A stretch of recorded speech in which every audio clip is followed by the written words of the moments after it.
Today we're going to study page 44 in Yiruvin, and once for all I want to just express a word of gratitude before we begin our study.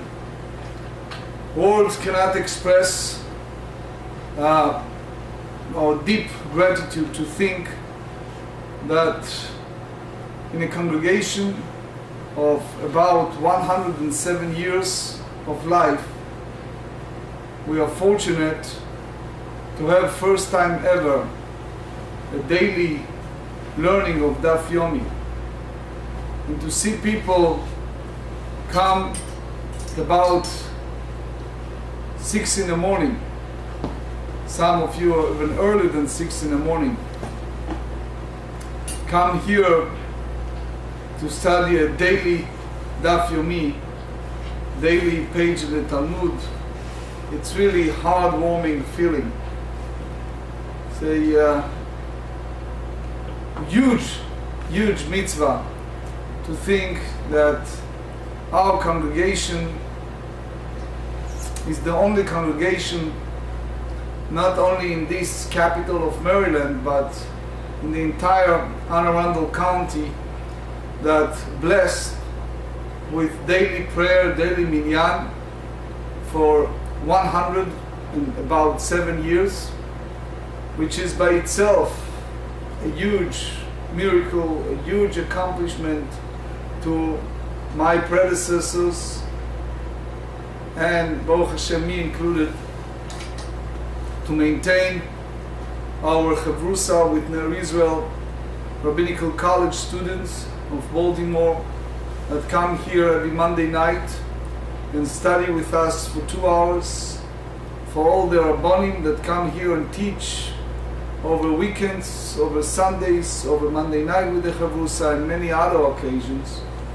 But to me in person, to see now we just passed 1 year of intensive learning in the morning, to see people come here in this hard weather, some morning is a rough weather, earlier than 6 to come and study page in the Talmud, it's a beyond expectations.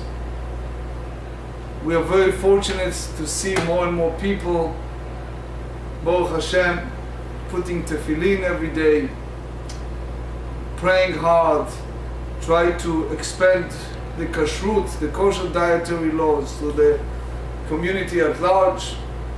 But here in our subject, which we're about to study, page 44 in Yiruvin, I want in person to bless each and every one of you for doing that and coming here and partaking of this daily learning.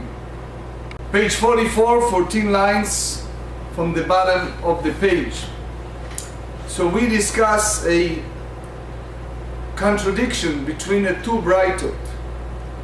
One brighta said that we can make a person can make a tent lechatchila as an ishio, because it's considering a binyan arai, so you can put it on the top of the existing building, and therefore you cannot do it during the festival, and for sure if you're not allowed to do it in festival, on Shabbat it's definitely forbidden. The only idea that it was a disputation, it's in regards to existing building.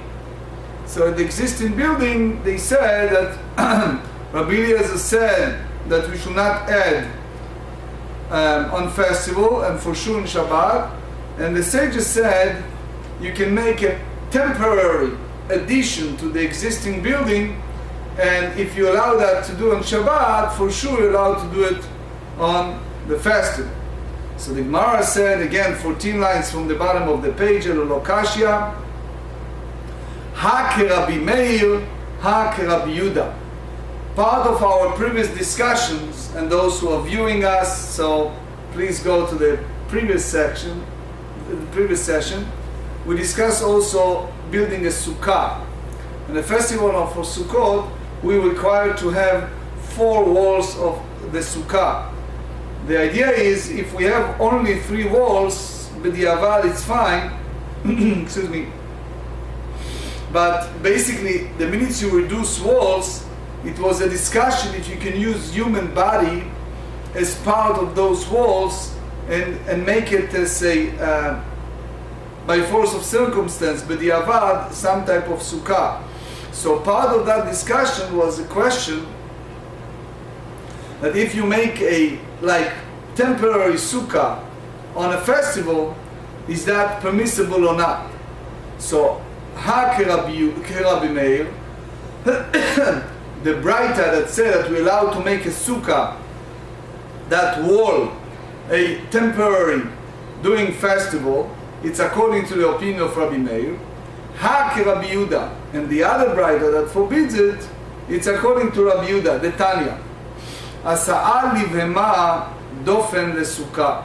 If a person make for an animal one of the wall for the sukkah, Rabbi Meir posel, Rabbi Yehuda machshir. Rabbi Meir said, if we have a fear that maybe the animals will run away, and therefore the sukkah have less than 3 walls, so he said, therefore, he said in Sukkah, page 21, that it make it invalid, and Rabbi Yehuda machshir, Rabbi Yehuda allow it. So how that has to do, if we juxtapose the 2 braitot, what one has to do with the other? So he said, Rabbi Meir the kapasilatam. Rabbi Meir, that he said that dofen, that wall of the sukkah that made out of animal's body, as again by force of circumstance you use one of those defanot, alma lo mechitzai. So it means that making a partition using of animal it's not valid. Hacha shari. But here, in the sense that it's one of the walls of sukkah that fall on a festival, so Rabbi Meir allowed to take the animal and make it for the sake of partition. The lav midei ka'avi, because he doesn't make the sukkah validate by that, because even you do that, the sukkah remain invalid after that. So the whole idea of making this partition, it's in order to make it a better modest sense of sukkah. In other words, you have more privacy in our modern language. So therefore you can do that on Shabbat and festival. Even he made a new partition. So the discussion of this Braita that Rava said that they allowed to take an animal and make it as a temporary side of the sukkah, hold the same as Rabbi Meir. Now the other, Rabbi Yehuda the kamachshirata, that according to Rabbi Yehuda that he allowed to use one of the tfanot, one of the walls of the sukkah made out of animal, alma mechitzahi. You see that making a petition out of animal, it's considering a kosher partition. Hacha asar. But here, when one of the fanot, one of the wall of the sukkah that fell during the festival, Rabbi Yehuda forbids to put there an animal for the sake of partition, because it's allowed to use that sukkah, and that partition allowed to use. You cannot use it on Shabbat and Yom Tov, even that is in a way a temporary partition. So all the Braita that Rav Nachman Bar Yitzchak hold, that you cannot put that animal as a temporary side of the sukkah, hold the same as Rabbi Yehuda. So the Gemara rejected even that point, and they said, "V'tisbera." And how can you understand in this manner? Eima de shamat le Rabbi Meir beheima, aval adam v'kelim mi shamat le. Say that you heard from Rabbi Meir that deemed the sukkah to be unfit in a case where an animal was used to serve as a partition. However, did you hear that he deemed the sukkah to be similarly unfit to a person or utensils were used as a wall. Another idea, Vetu, and furthermore, Rabbi Meir aliba deman, and according to whose opinion does Rabbi Meir state that his opinion in regard to constructing a temporary tent on Shabbat, who he hold it? Aliba de Rabbi Eliezer. If you tell me that he hold the same as Rabbi Eliezer, that what Rabbi Eliezer hold, we just said it yesterday. We said Rabbi Eliezer hold that if you have a window and you lock the window, we call it pkak hachalon, that pkak, it's hanging. The shutter. Shutter, yes. Lehosif name asar, even to add a temporary, if forbidden. Ela liba de Rabbanan. But you have to say that Reb Meir allow, according to the sages, that these sages disagree with Rabbi Eliezer and allow to close that shutter even with something that it's not holding and not independent. That's also it's not correct. Why?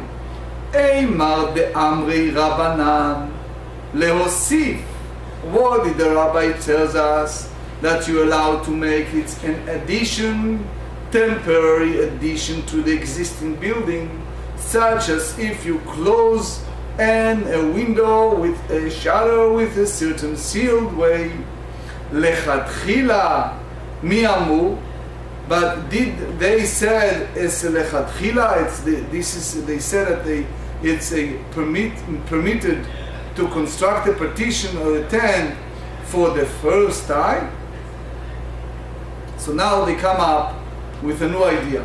Ela ha veha Rabbanan. You have to say that both the Brightot that hold the same as the sages that allow to add a temporary addition to the existing partition, such as the shadow of the window, but they are forbidden to build a temporary partition as a new one. Vehkelim akelim lo kashya, and with regard to the construction between one ruling concerning utensils and the other ruling concerning utensils, this is not difficult. Why? Ha bedofen shlishi. The additional wall refers to the third wall of the sukkah, which basically renders it fit for the mitzvah. Remember what we said? We said that the minimum requirement for sukkah is shalosh tfanot, that there are 3 walls. So they said, ha bedofen revi'it, which means, therefore, the other braita, that ruling that permit construction of an additional wall, refer to the 4 wall of the sukkah, which is, in a sense, as far as the basic halacha, the 4th wall of the sukkah, it's insignificant. Why? Why it's insignificant? Because the sukkah... with only 3 walls. Only the basic 3 walls. Very good, Dave. Furthermore, daikanami, if you go scrupulously and deeply, and the first braita that forbids to make any utensils part of the sukkah, dekatame, the braita said, nafal dofna, if part of the wall, the sukkah, fall, which means, which one we're talking here? The 3rd one. So, and there, basically, the braita said that you should not take the bed and stand it as a wall, and you should not take any type of utensil. Shma mina, we derive from that these braita forbidden any type of temporary building only by the 3rd wall, that by doing this partition, the building is completed, in a sense, the foundation of the minimum requirement by halacha. So we just turned the page to 44b. The Gemara asks, Ela Adam Kashya, which means we have 2 different braitot. They are speaking about making human shield as part of the tfanot, as part of the walls of the sukkah.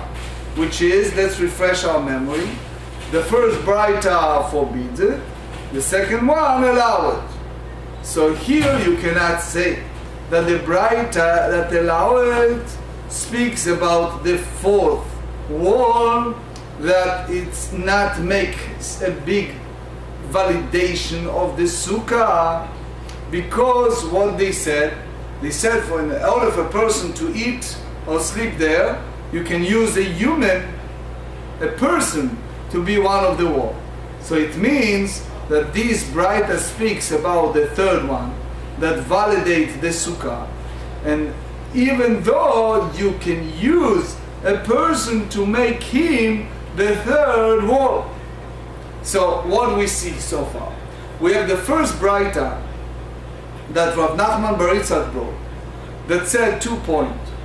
Point 1, it is forbidden to take animal utensils and make them as one of the wall for Sukkah during the festival of Sukkot. The second point, you cannot take a bed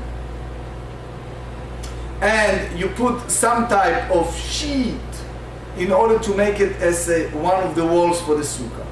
That's one Braita. The Rabbah brought the second Braita, who said, yes, if you need by force of circumstance to take a person and make him a wall, quote unquote, during the festival of Sukkot, in order to validate the Sukkah for the sake of eating and sleeping, you can do that. Another one, he said that it's also permissible to take a bed and to put this type of canopy or sheet on during the festival.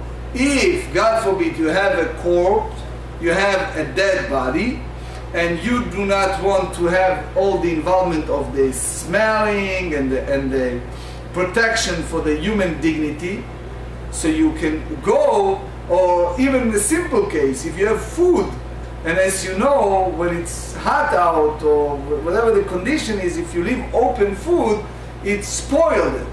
So you can go, in order to protect it, you put that cover. So even we said that the second part of the Braita, in regard to that bed, it speaks about the fourth wall that made in sense to protect from the hot sun.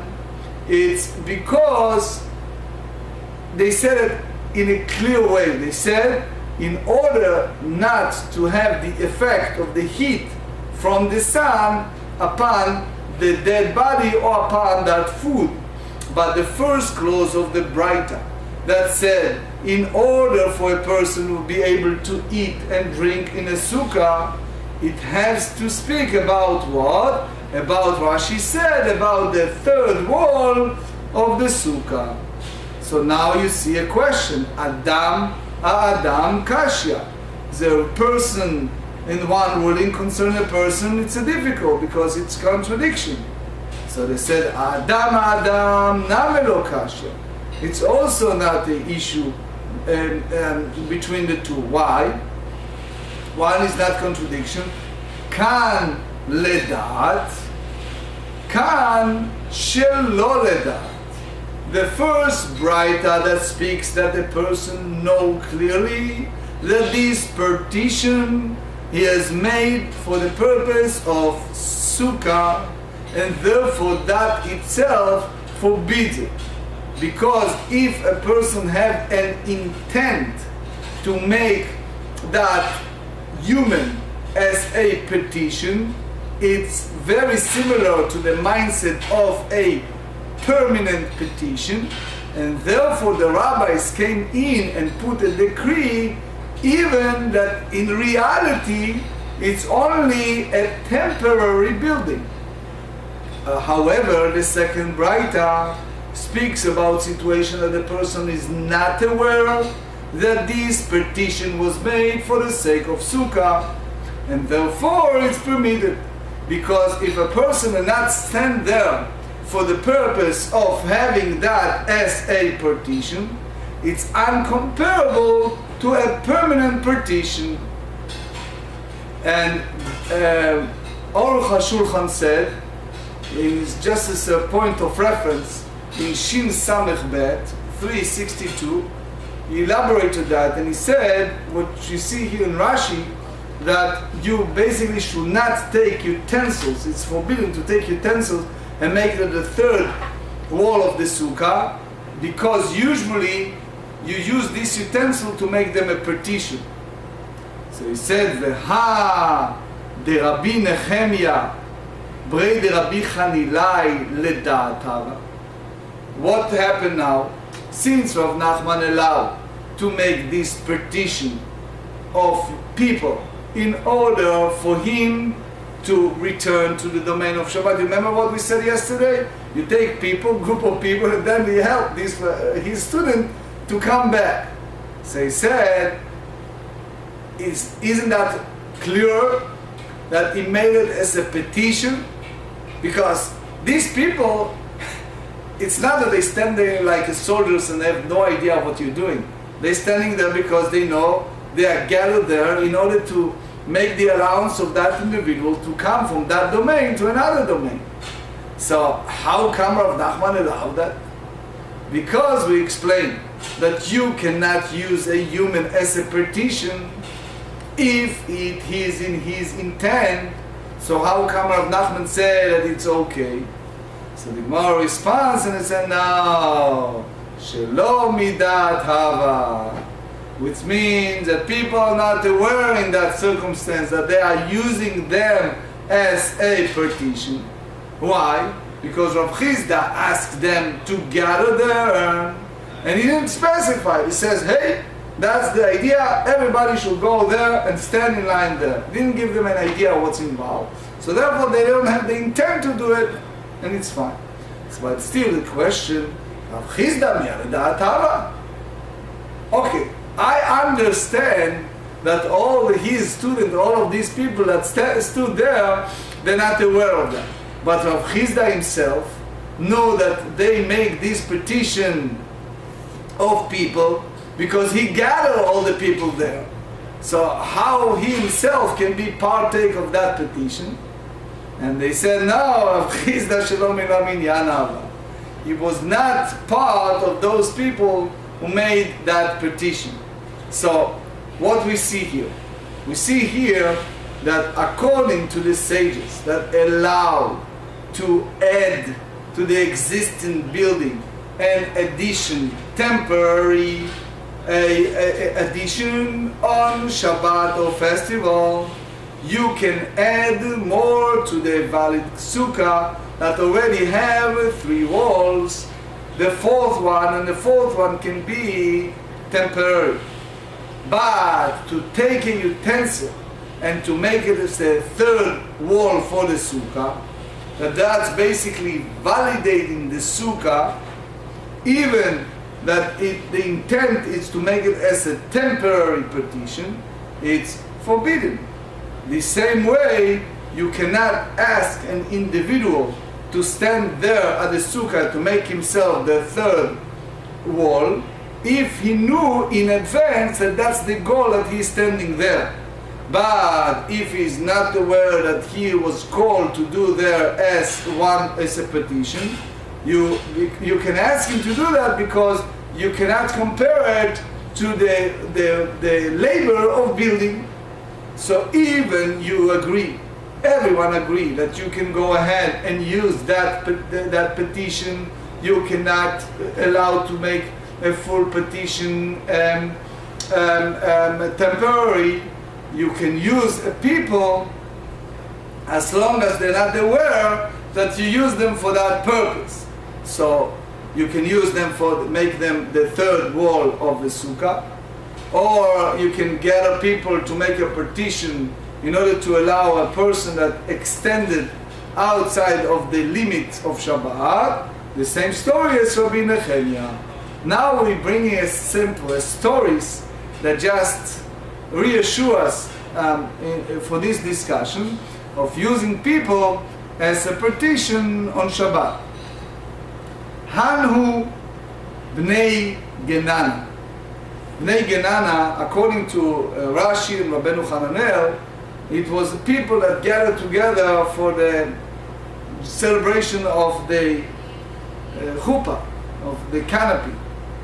But the Ailu Maya Bimchitza Shel Bnei Adam, which means that they brought the water from public domain to private domain in a petition of people, which means that they circle around that location that they took the water in a public domain until it entered to the private domain, and that basically made that domain as a private domain, and therefore you can move the water to inside the house. And it was used as a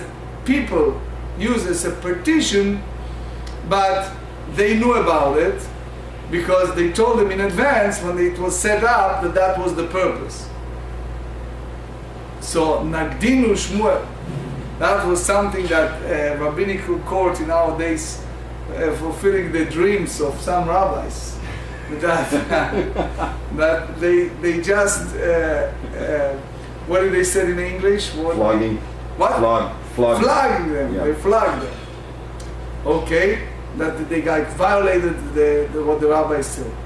Amar, some of the rabbis missing those years, those times, right? So Shmuel said the reason that it's forbidden, Im Amru, if the sages said that you can use a petition of people shelo midat, because they're not aware that they're using them as a petition, that they're going to say that you allow, even they know that they're using them for petition. Another story. Hanhu zike dehave shadyan beriska de mechoza. It was there were once these flasks lying in the market. It's called Ristka, of a place called Mechoza, and basically it belonged to Rabbah, but that domain was a public domain, that street. So it was on Shabbat and could not move. The Hadei, the Hava, the Ata Rabbah Mipirkei.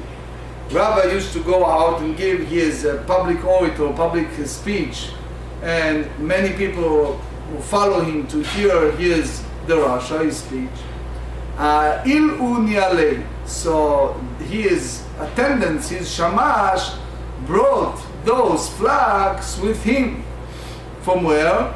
From public domain to private domain, because people around Rabbah function as a partition, and therefore they made all that domain as a private domain, and in a way people are not aware that they're using them as a partition.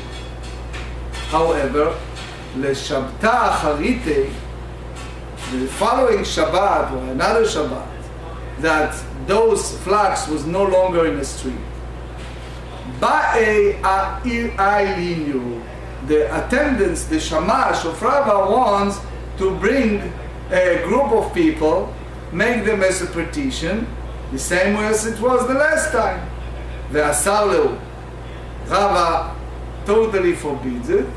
The Havale Kiledat Ve'asu, because he holds that that's in case people have a knowledge, they know clearly that they are serving as a partition, and therefore he forbade it.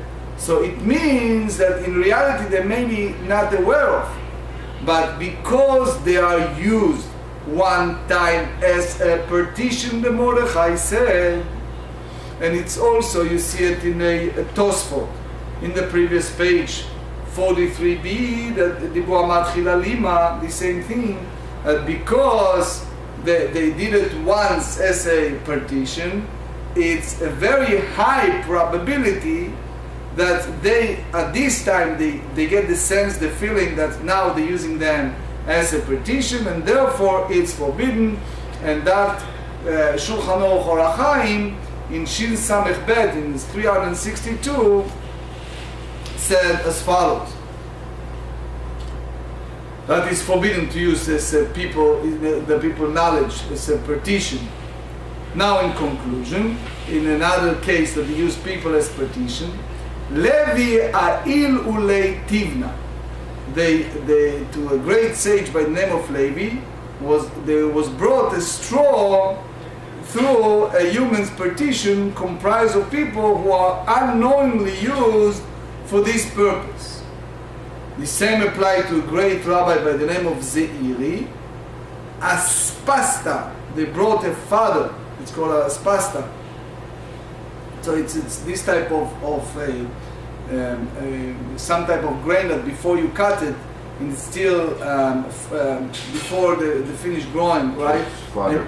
Fodder. You give it to the animals. Yeah, fodder for animals. Animals. Rav Shimi Bar Chia Maya. They brought water to Rav Shimi Bar Chia. Now we're going to the Mishnah.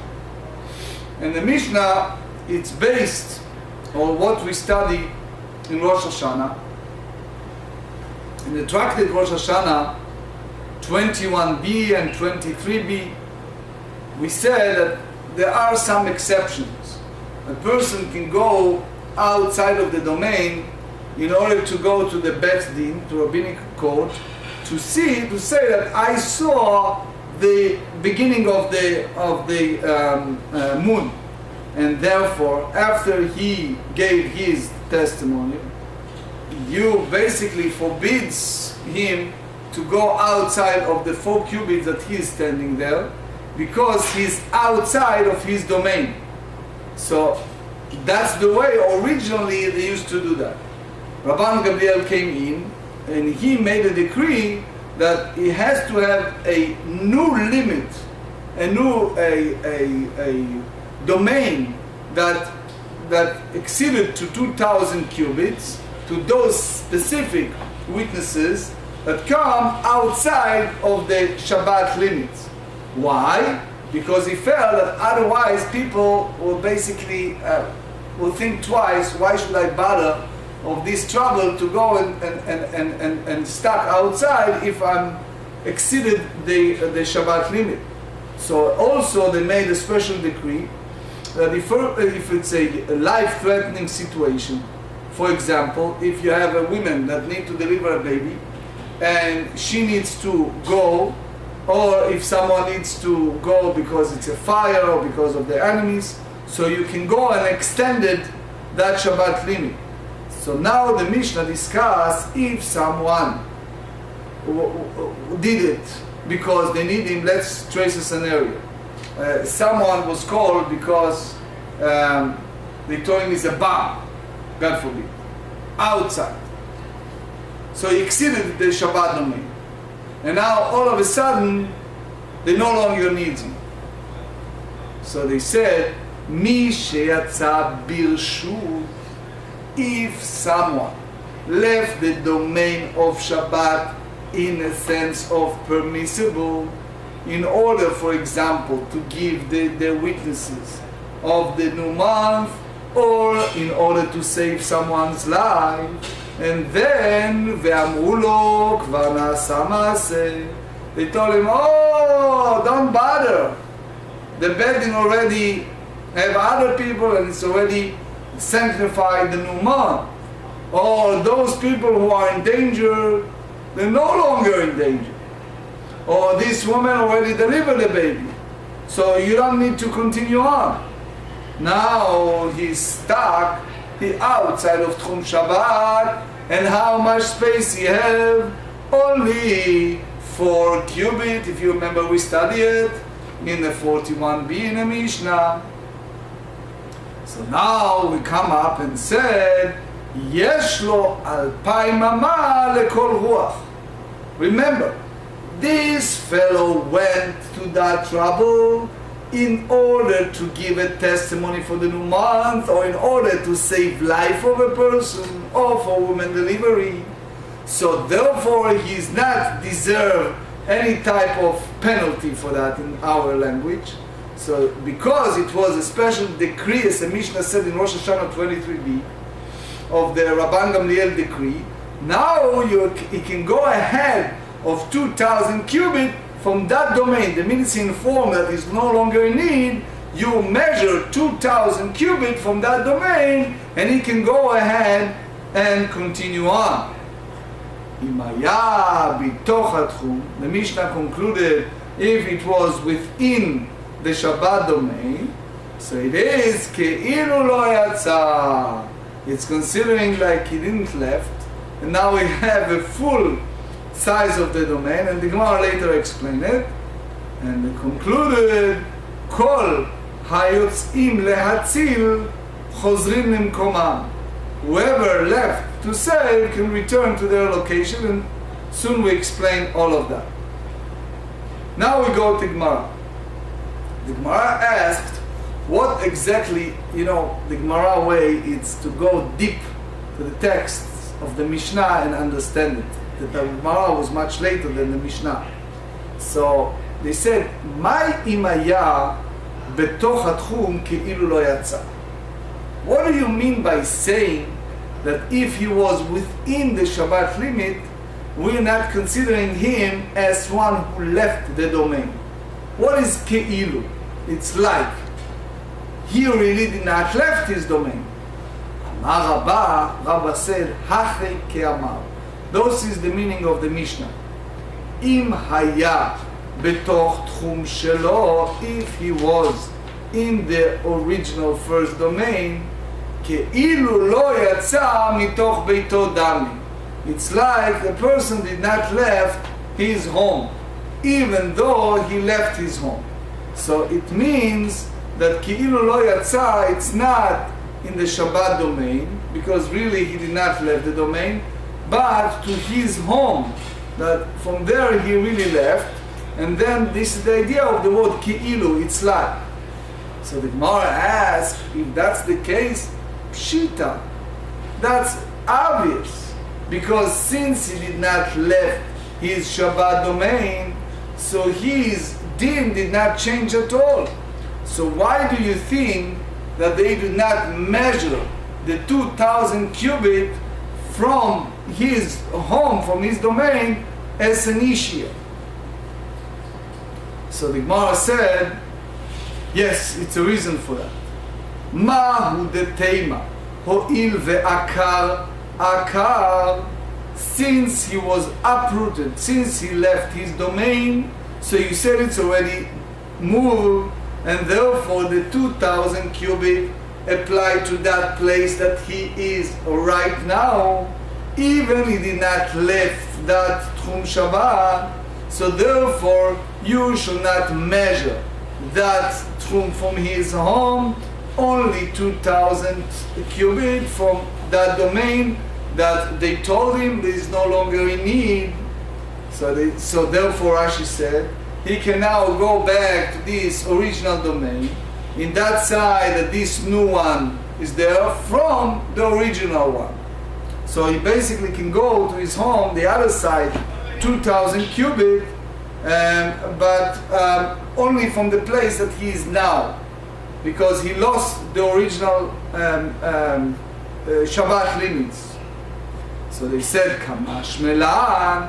So the Mishnah come to tell us that the din is not so, because as long as he did not left his Shabbat domain, the original domain, so his status did not change, and it's like he didn't left his home.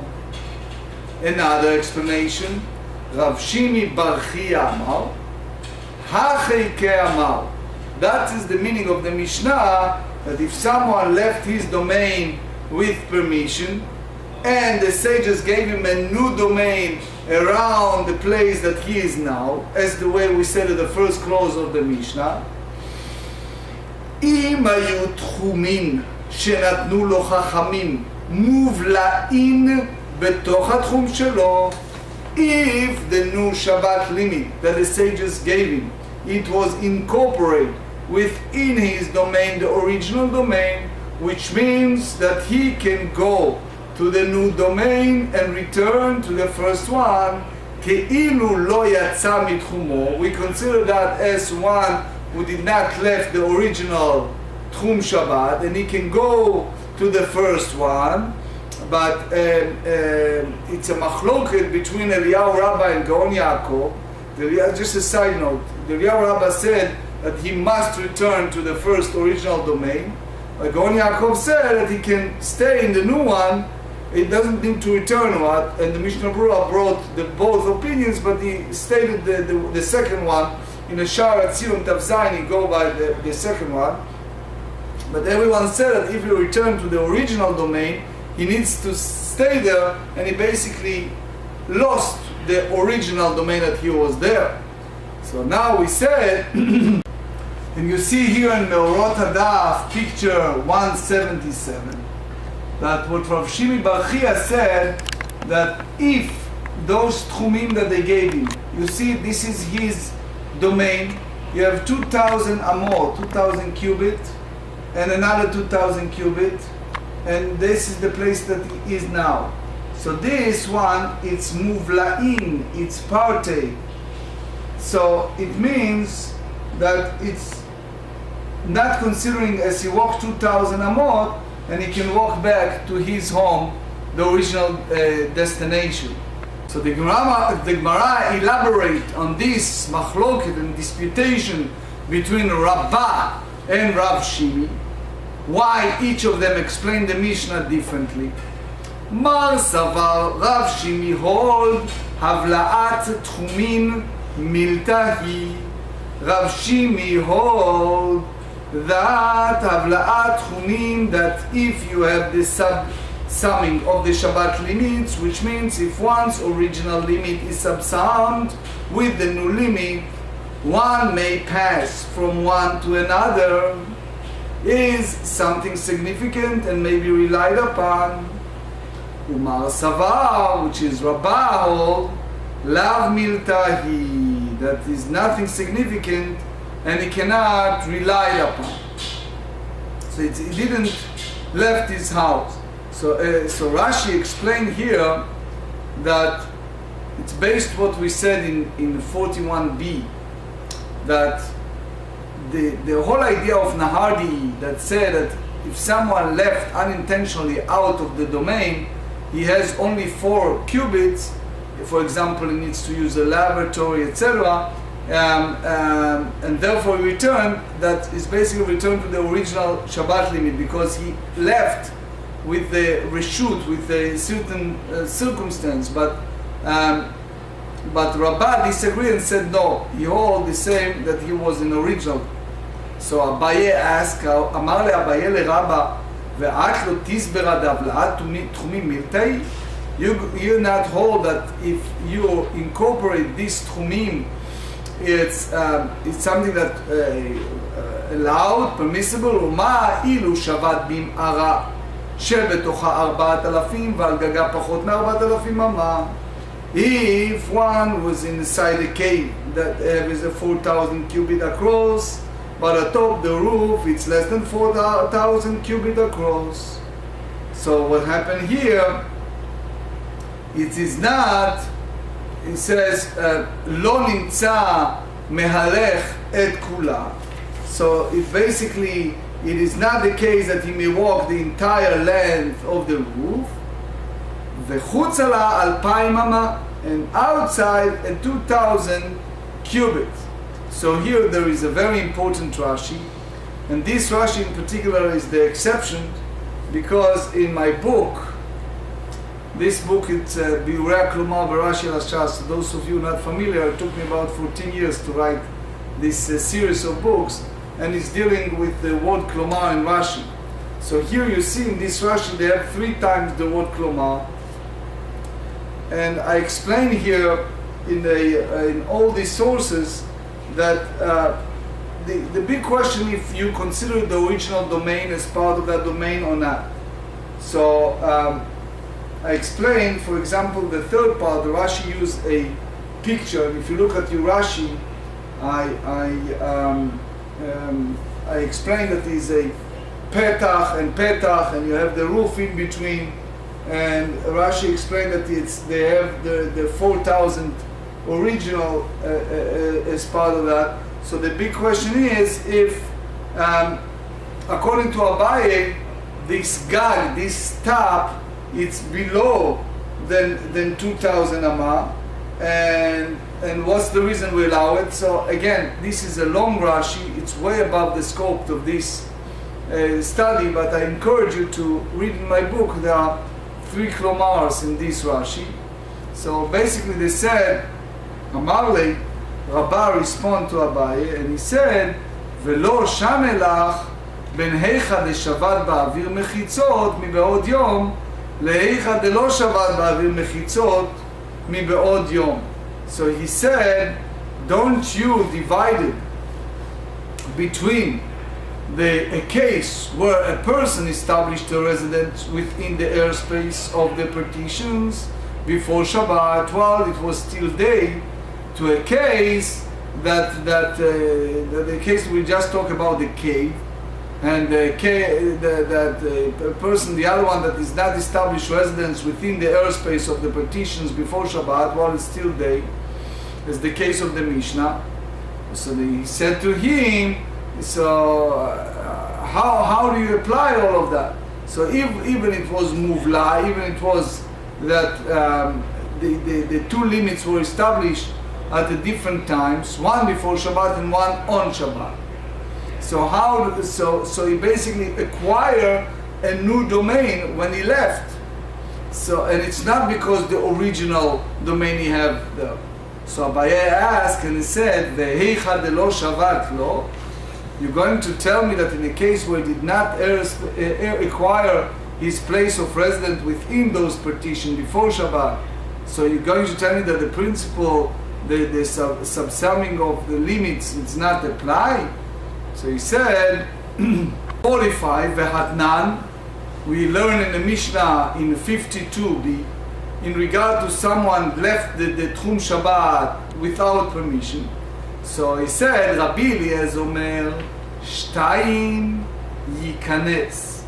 Rabbi Eliezer disagreed with the sages, and he said, if it's only 2 amot, 2 cubits, that they said even someone, in the Mishnah they said even someone left 1 cubit, he has only 4 cubits. So if you have 2, he can return. Shalosh lo yikanes. But if it's 3 amot, 3 cubits from the Shabbat limits, he cannot return to that domain. My love, Rabbi Eliezer letamei damar vehu be'emtza'an. That Rabbi Eliezer go and he said that it's in the middle of them, he may walk 2 cubits to each direction. The 4 cubits that the sages said, because they attach, it's considering as mibal damu, that it's like subsumed within its original limit. So he said, v'kamar yikanes al ma'avla'at tchumim miltai. So therefore, he says that the subsumming of the on Shabbat limit within another, it's something significant. Amar le Rabba bar Chana le'Abaye. Rabba bar Chana said to Abaye, "Umid Rabbi Eliezer kamotav le'lemar." So you're going to ask from Rabbi Eliezer a question of what Rabbah told us, because Rabbanan, the sages, disagree with Rabbi Eliezer, and they hold that the subsumming of Shabbat limit, it's not helping. So you cannot dispute with one individual against all the sages. Amar lei, Abaye respond to Rabba bar Chana, Ein. I'm right when I bring the proof of Rabbi Eliezer, Dishmiya leminei demar, that I heard directly from Rabbi himself. Ad kan lo kal kli Rabbanan le Rabbi Eliezer. Rabbanan disagree. They said disagree with Rabbi Eliezer only that if you go for the sake of mitzvah, the sake of this something that is not a mitzvah, but if you go to something that is a mitzvah, they agree with him about the subsumming of limit, which means that if one limit is subsumed in another, it is permitted to pass between them. So that's demonstration that halacha recognize the principle of the subsumming of limits. The first halacha is in regards to human partition. Mechitza shel bnei adam. It is only permitted to establish a human partition if the people involved are unknowingly used as a petition. But if they know or are likely to know, it is prohibited. This principle applies to Shabbat, but on weekdays, with regard to other halachot that require a petition, it's permitted to establish a human petition with the knowledge of the participants. Some rabbis hold that that's Shulchan Aruch Harav and Shulchan Aruch Orachaim 362 and the Rambam. So that not only must people who from the petition be involved unknowingly, but the one who benefits from it must be also involved unknowingly. That's the Rambam. And the one may not make use of the same people to create the human petition a second time, or by the second time they are presumably know that they are involved in. In addition, they may not line up in a row, for they will certainly understand what is happening. That's the Shulchan Aruch Harav. The last halacha of today, it's Mishi Yatsa Mitchumo Birshut, Shulchan Aruch Orachaim 4:7. That's also the Rif and the Rosh. If a person is permitted to leave his Shabbat limit, for example, to rescue or to heal someone, and is informed while he is in a route that his assistance is not needed, he is permitted to walk 2,000 cubits in any direction from the location where he stood. When he was informed, in these 2,000 cubits overlap with the 2,000 cubits of its original limit, he may enter and proceed as though he had not left. The halacha is according to the opinion of Shimi Bar Chia. Since with regard to Rav's opinion, there is an unresolved difficulty, and that's the Rif, the Rosh, and as we said, Shulchan Aruch Orachaim 4:07.